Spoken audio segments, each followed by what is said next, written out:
CM కాలేదు, అదొక రుచి చూపించడం అన్నారు. బట్ అతను డిప్యూటీ సీఎం గా చేసినప్పుడు అరాచకాలు చేశాడు అన్నది పబ్లిక్ చూశారు.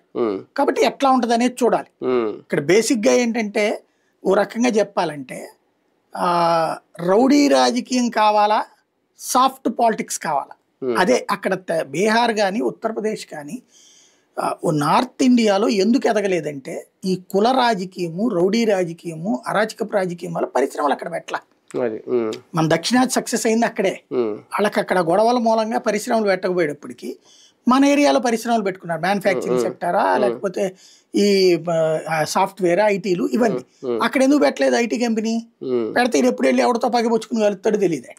మాకెందుకు వచ్చిన గొడవ? యాక్చువల్గా మనకంటే పెద్ద రాష్ట్రాలు అవి, మ్యాన్ పవర్ ఎక్కువ ఉన్న రాష్ట్రాలు కూడా అవి, ఉపాధి లేక బాధపడుతున్న రాష్ట్రాలు కూడా. ప్రాబ్లం ఏంటంటే అత్యవసర చదువులు, కాపింగ్ చదువులు ఎక్కువ అక్కడ.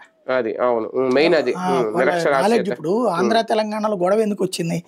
ఆంధ్ర వాళ్ళు బ్రిటిష్ వాళ్ళ కాలం నుంచి ఇంగ్లీష్ చదువుకున్నారు కాబట్టి అడ్వాంటేజ్ అయ్యి ఉమ్మడిగా ఉన్నటువంటి సందర్భంలో ఎక్కువ ఉద్యోగ అవకాశాలు మనం కొట్టేస్తున్నాం అని. తెలంగాణ విడిపోయిన తర్వాత ఇప్పుడు అక్కడ ఉద్యోగాలు అక్కడే వస్తున్నాయి కదా వాళ్ళకి. ఆంధ్ర వాడేవాళ్ళు లేడు కదా, అందుకోసమే కదా వాళ్ళు ఉద్యమం చేసింది.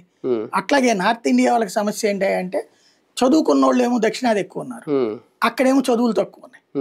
అక్కడ వాళ్ళు ఫిజికల్ వర్క్ ఎక్కువ చూపించారు తప్పించి చదువుకుంటాం అంటే డబ్బు ఉన్నటువంటి వాళ్ళ పిల్లలు అనేకంటే కూడా